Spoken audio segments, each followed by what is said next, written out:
hoy nos está junto a Plaza Bolívar para dar sostén na uma iniciativa de voluntário cidadano de Aruba, pero com coração localmente na Venezuela, hopi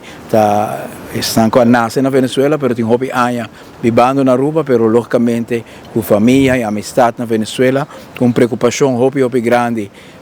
para a tragédia enorme que a Venezuela está passando dentro. Tu caminho quando se chega, nós sente sentido de convivência, sentido de solidariedade, e aqui por mira com a comunidade vindo junto para recoletar mercancia que pode ajudar, panha, água, remédio, produto que está de primeira necessidade no momento aqui que tem uma calamidade grave na Venezuela, que milhares de pessoas quedam sem casa, outros não heredar e milhares também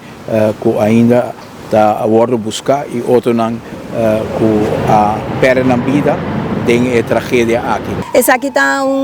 oportunidade hopi grande, más allá hopi más de lo que me pide y de verdad danke mener, danke minister, danke a todos los medios de comunicación que está aquí nos está enfocado en dos lugares de Venezuela,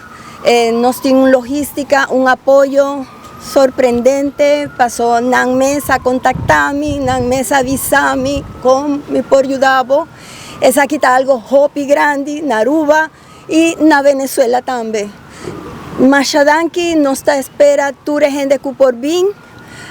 agua nos tiene mester de caja, de tape, nos tiene compañía de Elvis Koch, Elvis Cargo, que está siempre un apoyo de hopi añana,